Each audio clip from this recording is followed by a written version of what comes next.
What's going on, guys? So, just installed my Chamberlain garage door opener. Okay, you can see this plate right here. I ran a wire from there all the way over to here. Okay, this you can see this is for the single car, which is unplugged. It's for the double car, which is unplugged. The double car, it used to be just a single plate. I modified it and I ran the wire. It's going into that can. It's coming down in the wall. And because this uses the screws that your switch would plug into, what I did is I notched out the plate here. And I did this because when I do the single car and I end up getting one of these here, I just take this out and I notch out this plate here. No big deal. Anyways, you can see I'm gonna try to get a little bit, I'll get a little bit closer, but you can see I did run power there. When you install this opener, this style of opener, your choices are to either run an extension cord or to do what I did. I already had power right there, so it really wasn't hard for me to run power over there. As a matter of fact, you can see I still got to mud that up there. Try to focus in on that little spot right there. That's got to be mudded in. But this is my garage door. You can see there's my lock. I'll actually open it.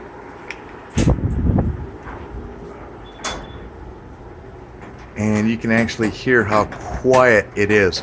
Now, one thing that you're supposed to do, I'm probably going to have to pay someone to come out here and make sure this door is balanced. Even though the spring was replaced somewhat recently. Okay, now you can see I've got the panel open and I've got all my connections there. I haven't closed up my panel yet. Here's my plate for my wire. Okay, and you heard the lock. Okay, it comes with a template, so you know where to drill and you know what size holes to drill, all that stuff. Okay, normally I would use a T25 staple gun for this stuff. Unfortunately, all I had was a T50. I felt comfortable using a T50 because this is a flat cord. I did not use my T50 on the wire that I ran because that's 22/4 and it's more rounded than this stuff here. Okay, so you can see there's two wires here. One is for the door lock, one is for the safety eye. I was able to use the same bracket.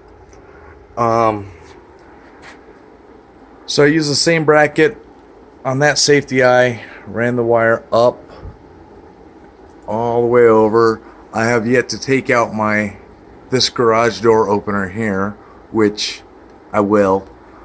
But yeah, you can see what I got here.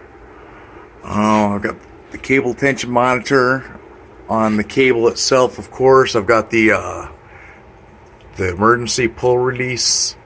You don't have to. What I did, I happen to have some extra OSB. So what I did is I mounted some sheet of OSB. That just ensures that it grabs something a little more sturdy than anchoring it to the drywall. I mean, I was probably going to hit a stud anyways. I think when I drilled my holes, I did hit a stud. One issue I did run into, it's kind of my fault. You can see the collar right here. Come on phone. The collar right here. Okay, you mount half of it onto the opener itself, and then half of it goes onto the torsion bar. The issue that I ran into is when I was first trying to see if it was working or tested or whatever.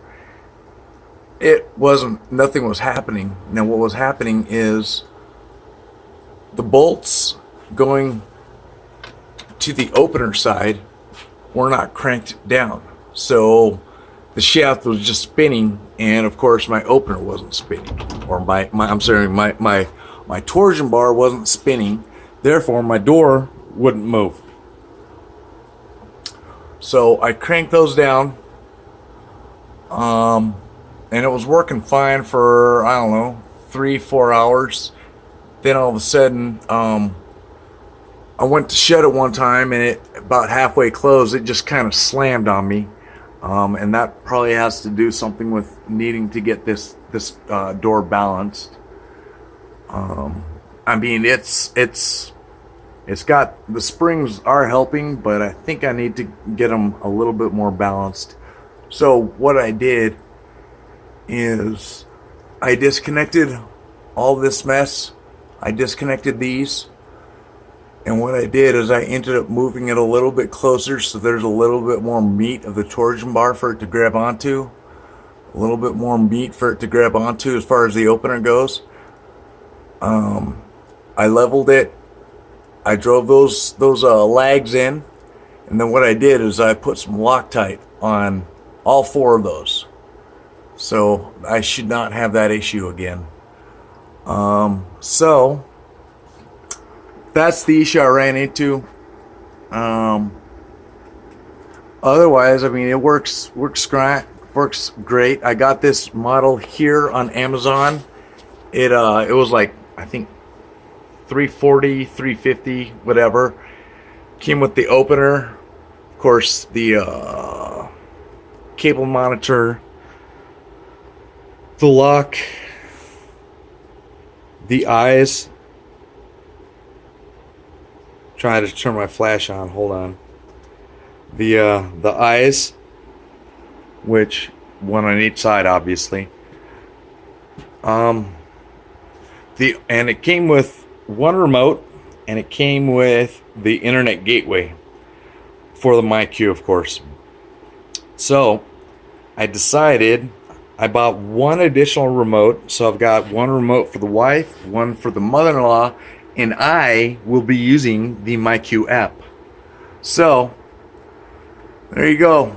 And then you can see there's a lock. I hit the button, now it's opening. So it retracts. One thing that really surprised me though, and I mean, when it gets close to its stop limit, you can hear the motor ramp down a little bit. Now I'm going to close it again. Close. And you can, and you'll hear as it gets close to the close, it ramps down. See, it ramps down, and then you heard the lock, and there it is. One thing that surprised me is in the paperwork it says do not operate 10 times within an hour, something like that. I don't understand what that's all about. I obviously, when you install it and you're testing it, you're opening and closing it. You could cycle it 30 times within 10 minutes. So I haven't had an issue, but that's just something you might want to keep in mind. So anyways, those are the issues that I ran into. Some of the pre-work I did, I ran that wire. There's an outlet right around there or so. Yeah, it works fine. It's really quiet. Works great on the app. So I hope this helps someone out. I really wanted to use my T25 staple gun for all these, but again, my work truck is gone. Normally that's where I park my work truck. That's my personal truck. So I've been using my personal truck for work. But anyways, so that's the video. Like I said, I hope this helped someone. So yeah, if you're gonna be purchasing this, like I said, mine is slightly off balance. I didn't think it would be that big of a deal because it says it'll lift a 650 pound door. And since I can lift this door by myself, I'm like, that ain't 650 pounds. It's maybe 50 pounds. 100 pounds, maybe. I figured that wasn't an issue. But I think that's why I had the issue on the collar that I had there. Oh yeah, the light here right now is probably going to get mounted right above the door when I take this opener down, probably right there. Right now you can see I just have it plugged in here, and there it is. Okay, it is wireless. I'm sure it was linked to the opener from the factory, but as soon as I plugged it in, it turned on. As you can see, I wasn't even planning on putting it on, but I was having some issues. So, you know, the light is a diagnostic tool, so I figured I should probably plug it in, and maybe it'll help me diagnose what's going on. So, and you can see those are the anchors. And this garage, you can see I'm actually starting to work on cleaning it up, but I keep having other projects like a garage door opener come up. I'm working on my tonneau cover for my truck tomorrow. I'll be shooting a video on it when it's done. It's going to be quad fold. So anyways, that's this video here. I hope this helps someone out. If you know, please feel free to like, share, and subscribe. I do have more videos coming, just random topics, nothing of any sorts. So anyways, that's it for now. Until my next video, thank you and have a good day. Goodbye.